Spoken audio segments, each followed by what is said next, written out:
This is Jamie Dyer welcoming you to another edition of the Quo-Cast. And if you'd like to be a guest on the podcast, please email quocast@outlook.com. That's quocast@outlook.com. You can tweet at CastQuo on Twitter or go to the Facebook page, which is just simply the Quo-Cast. Today I'm joined by Rhys from the band Heavy Traffic.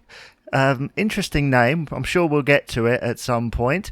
Rhys, how did the band start? Well, it pretty much started. I was lying in bed one day, as you do, and I got a message from Stephen Blair, who I've never heard of in my life, asking if I fancied meeting up for a jam one day, and I thought, why not? So we met up in Glasgow, at Lo-Fi Studios, jammed for maybe 2 or 3 months here and there.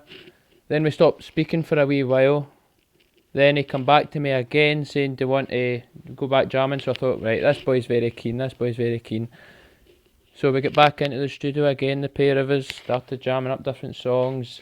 Then we decided we need to start looking for a drummer and a bassist. So I advertised for a drummer on the Status Quo fan club page, and that's where we got Jay, who I've been friends with for a few years.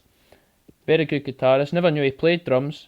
He said, I'd definitely be up for that. So we get him. Stephen managed to get Gary from, I think he advertised in Gumtree. And him and Gary have knew each other for a wee while. They'd started tried to start another band with another few guys years beforehand. So we kind of started up from there. Met up all together at Beckley Studios. And just cut off from there. It's been very good. How do you decide? And I ask this to a lot of tribute bands. How do you decide on a set list? Well, that all depends on really the kind of venue and the kind of audience you've got. Because what we do find, we played a birthday party in Alloa, I think, and we done songs like, say we played Backwater, and the only person that knew that song was the person whose birthday it was, and he was the only person that clapped, and we found that quite hard to deal with a wee bit. If we played some older stuff in front of a group of fans that were only into the current stuff, who never really know the whole back catalogue, it's quite hard to suss out. So you need to kind of know what kind of audience you've got ahead of the game so you can work out a set list. Yeah, I've noticed you play a couple of newer tracks. How did you work those out? Well, I like watching the stuff live and picking it up from there, watching Francis and what he does and how he does it. And Jay, the drummer, he's very good at the current. He plays the style of Matthew Lately, and he's very, very good at watching how he does it and gets the right sound off his drum kit as well, which is very good, which I've noticed. And like we do a song, Cut Me Some Slack, off the new Backbone album.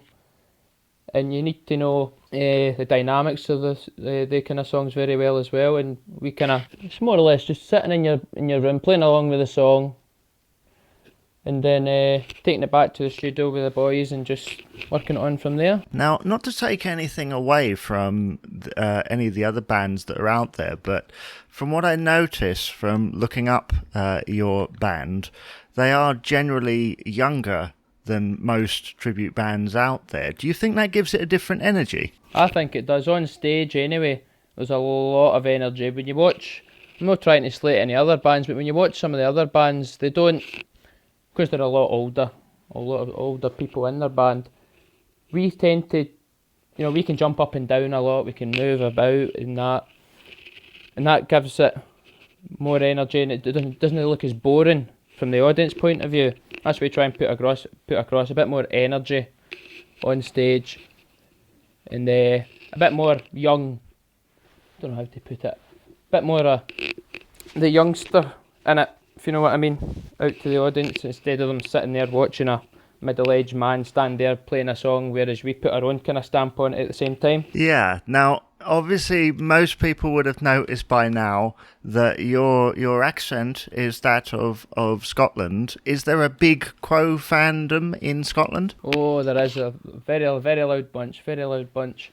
And a lot of them do follow us around. Sometimes, which we do find hard, when we're down south playing, we done a gig in Bristol beginning of the year.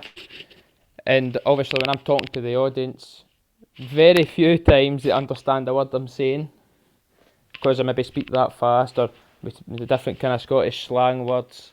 So you have to kind of tend to speak a bit slower when you're down south. But when we play up here, it's great because you can speak any way you like, you know? Yeah, and they understand you. Yeah. Now, obviously, since this lockdown happened, you haven't been able to play any gigs. How does that feel for you guys? It is very hard, because we really miss being out, gigging a lot. We had a few gigs actually coming up, no long, just when the lockdown started, but we're still trying to get in and practice and get new songs done. It means once we get back gigging, we've got these new songs we can learn, and it's just a case of just getting into the studio straight away and getting it together and then just going straight out, because once this lockdown's finished, I'm hoping, depending on what the restrictions are, we can get straight out, set up, play our gig with no problems whatsoever.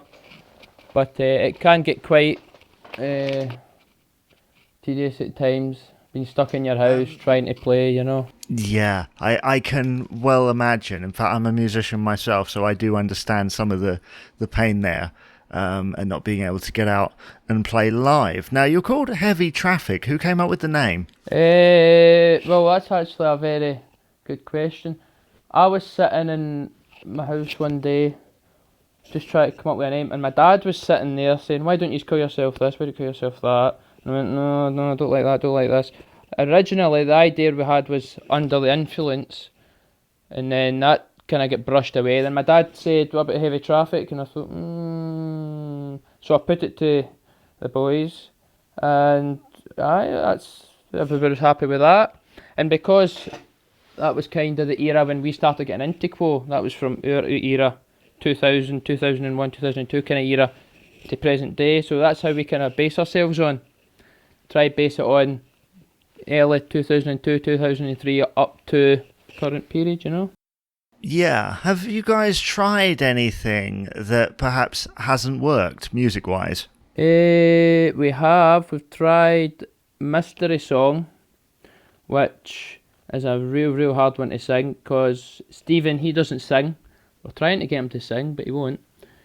And I have to try and sing a lot of the Rick songs, which at the end up can be very hard, because it's a very hard vocal. Other songs like Big Fat Mama as well, that's a very hard one to sing.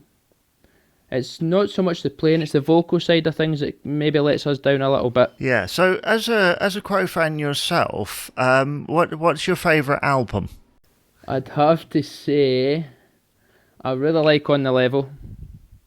I think the sound in the album is just something else, and I really like In Search of the Fourth Chord. I think that's a really good album. I like the balance on that, and Quid Pro Quo, I really like that one as well. I like the new album, the current album they've got out, Backbone, I really like that.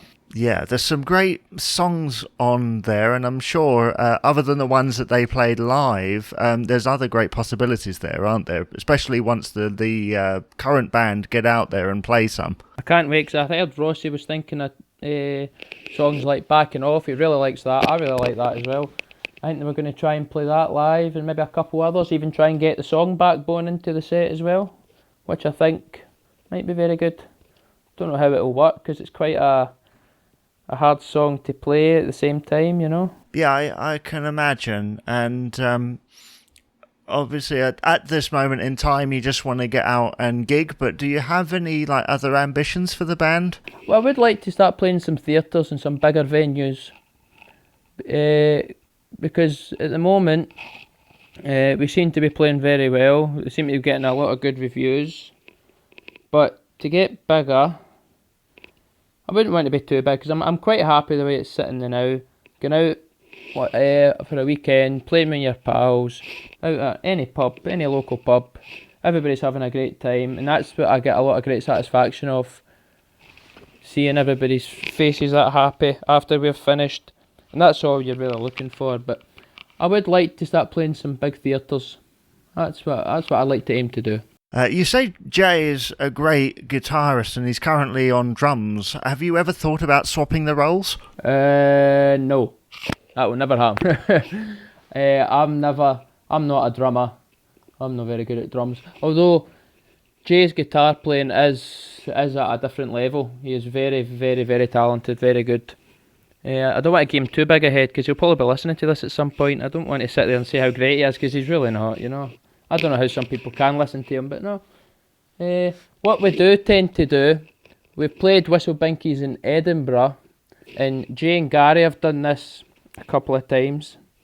At the end of Bye Bye Johnny, they two have swapped. So Jay's on the bass, Gary's on the drums, and I turned round, and I didn't know they'd done it at the time. And I turned round, and there's Jay on the bass. He can do all the licks, and I turned around, there's Gary on the drums. I went, what's going on here? And it worked very well. It was something different. It was quite funny at the same time. But that's quite good. You can do that kind of different. I mean, if Jay can play guitar, drums, bass, he can sing as well a wee bit, just a wee bit. You can have a wee play around like that at gigs, you know. Quite clever, quite clever. Yeah. Have you ever had a moment where you've struggled to play something and he's kind of bent over and gone, no, that's how you do it? Yes, all the time. There was one gig we done, I can't remember what it was now, and I went to sing Living in an Island, and I completely got the wrong verse, the wrong everything, and I turned round to Jay, and I says, how does this go again? And he done the first wee bit, oh right, I'll start that again. Or I've maybe went to do a solo and I went blank, and he's maybe giving me the cue for the back, you know, alright, got it. And that goes with the rest of them. He is very good. He knows a mistake straight away and how to fix it straight away, and that's very good guidance as well, because he's probably the only musician in the band, really. Well, we'll stop inflating his ego now. I know, I don't really like talking about him like that, but no, it's true.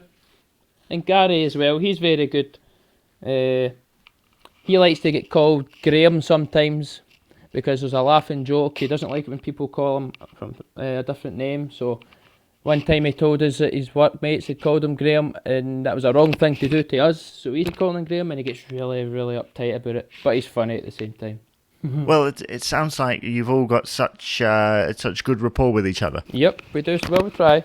Good bit of humour in the band, keeps it going. If people wanted to find out more about you, where would they need to go? We've got our Facebook page set up. You can look on there. You can message us if you want us to play anywhere. There's videos on there. We do a lot of live stuff as well. I do a lot of live stuff myself on the Status Quo fan club page as well. People can watch me, or Jay put some stuff up.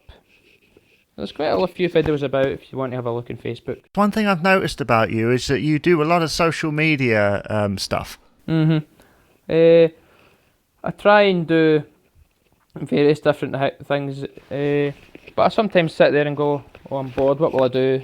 Just set all my stuff up, tune my guitars up, put the phone up, camera, live, go and just do it and see where it takes me. And it's quite enjoyable. A lot of people like it. I'm happy doing it.